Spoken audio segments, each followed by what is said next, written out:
In this video, I'll discuss the concept of properties and properties palette.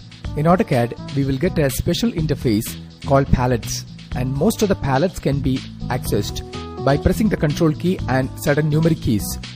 For example, if you want to get properties palette, you have to hold down the control key and press the one key simultaneously.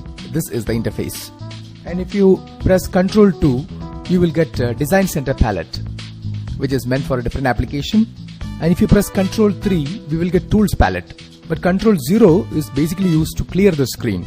You can get rid of all the ribbons and menus, and you will get maximum screen space to conduct presentations. I'll press Ctrl 0 and bring the original display back. Next, I'll create an object. Let it be a circle with the center radius option. Now I'll make a rectangle. Then an arc using a 3-point option. Next, I'll press Ctrl 1 to get the properties palette. And this palette can be either docked to any desired site like this. So it'll get docked here, or else you can drag it and it'll float on the screen. We have an auto hide feature over here. When you click on this feature, the palette will get hidden and the palette will be represented like this. And when you take the cursor onto this palette, it'll get expanded. But when you take the cursor away from it, it'll get collapsed. Now I'll just disable this feature so that it'll be visible all the time. Then we have a close button over here with which you can close this palette. Over here we have the properties button with which you can control the properties. You can move the palette, you can resize it, you can close it, you can anchor to the left, right, auto hide. You can also assign a transparency to this palette. You can increase the width of the palette like this. You can increase the length of the palette like this. You can control the height like this. Now I will dock this to the left side and I'll select the circle. When I select the circle, you can see the general properties related with the circle, such as the color, layer, line type scale, plot style, etc. And if you want to change the color, you can just select a particular color. The moment you take the cursor onto that color, you will see the object displayed in that color. Likewise, you can move along the list of colors. These are all basic colors. If you click on select colors, you will get a color selector palette in which you can see the 256 colors which are frequently used. And if you want to see more colors, click on true color. Here you can create any desired color by clicking on the spectral display. Using two methods you can create a color. One is called HSL, which is called hue, saturation, luminosity, and second method is RGB, which stands for red, green and blue. Each color will have a particular red, green and blue component, and each component can vary from 0 to 255. For example, if I keep the red at 255, which is maximum, and if I keep the green slider to 0 and the blue slider to 0, and if I keep the red slider to the maximum, the resulting color will be a perfect red. Likewise, you can mix these colors in various proportions to create any desired color. Alternatively, you can go to HSL, in which you can choose a particular shade of color which is called hue by clicking against that particular shade. Then you can change the luminance, which is nothing but the brightness of the color, by clicking on the slider. You can also control the saturation. Saturation stands for the purity of the color. When the saturation is higher, you can see that color will become a pure color. But when the saturation is low, you will see more and more gray content in that color. When the saturation is 0, it will be a perfect gray. Likewise, you can make use of any of these two methods to create any desired color. So I'll choose this particular color and I'll give OK. Now the color of the circle got changed. Next, we can change the layer of the circle. The concept of layers we will discuss in detail in the next video. You can also change the line type. But when you click on the line type, you can see that presently there is only continuous option displayed. If you want to see more line types here, then you have to load the line types. For that, you have to go to the properties panel. Then you just click on other. Then you will get the line type manager dialog box. You click on load. Then you will get load or reload line types dialog box. AutoCAD displays all the line types which are defined in the line type definition file called acadiso.lin. And you can load any desired line type from here. For example, I want dashed line type to be loaded. So click on dashed. So you will see it appearing here and just give OK. Now, if you select the object and you select the line type, you will see that particular line type loaded here. Now click on dashed. You can see that the line type got changed. Now I'll choose this rectangle and arc and I'll change the color and line type of these two objects. I'll change the color to this particular color and I'll change the line type to dashed line type. But in this magnification, you might find it a bit difficult to make out this line type. Okay, only if you zoom it, the details will be clear. So there is a scale factor in AutoCAD. which can be used to stretch and compress a line type, and the scale factor is called LT scale or line type scale factor. So I'll type LT scale. You can give the command LTS for that. Then it will ask you for a value. Presently it is set to 1. I'll make it say 3.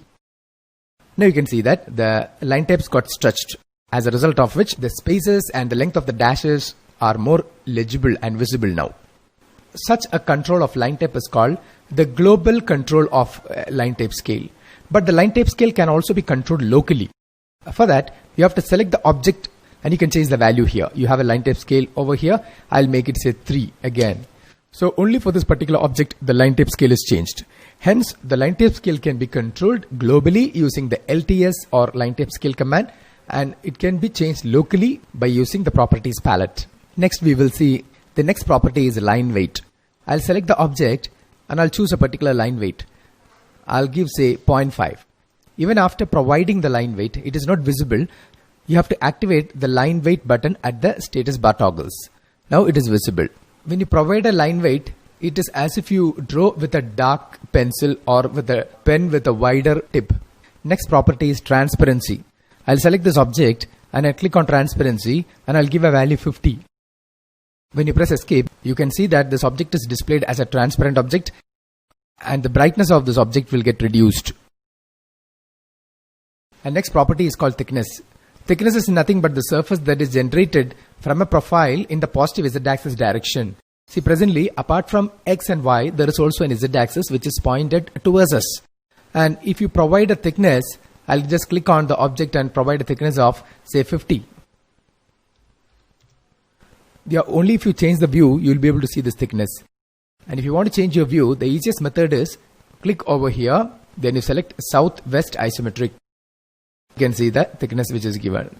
Now I'll undo these changes. Now I'll change the transparency back to 0%. It will remain 100% opaque. Next, I'll bring the line type back to continuous. Using the properties palette, along with the properties, you can also change the various parameters related with the selected objects. I'll select the circle again and you can see that the center point, XYZ coordinate, its radius, its diameter, its circumference, its area, and all such parameters are displayed.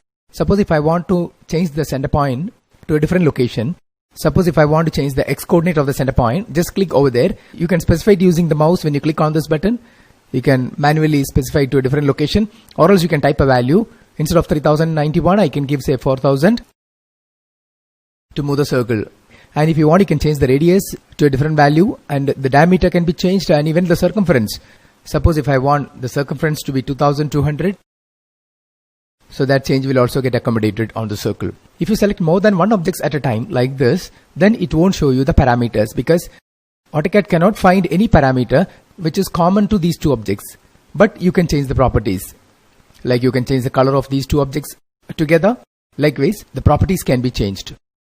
Alternatively, you can also change the properties using the properties panel. This area can be used to change the color, and over here you can change the line weight, and using this pop-up you can change the line type, and using the other option you can load the line types as we have seen before. Then when you click on this arrow in the properties panel, you can change the transparency, and you also have a list command over here, and when you select an object you will get the complete information related with that object, like the object type, the layer in which it is appearing, its color, and all the properties listed. Along with that, you will get certain other properties like handle. Handle is nothing but a unique identification number that is assigned to each and every objects by the software. Okay, so that's the use of list command. Then you have a match properties option over here. I'll draw a circle with the center radius option, and if you go to match properties, the software will ask you to select the source object. Source object is the object from which you want to extract the property and you want to apply to any other object. So this is my source object. Then you select the destination object. When you click on the destination object, all the general properties which you have seen here will get applied to the destination object. So it's a very useful option. Then we have a small arrow over here. And when you click on this small arrow, you can open the properties palette. At the top, we have an option called toggle pick-add. When I click over here, I am disabling the pick-add variable. When you deactivate or disable the pick-add variable, what happens is when you select an object and when you select the next object, you will lose the first selection. And when you select the next one, that previous selection will not be retained. But once this pick-add variable is activated, your selection will be automatically put in the additive mode. That means if you make a selection and if you move on to the next selection, you will be able to retain both the selections at the same time. So that's the use of this particular button.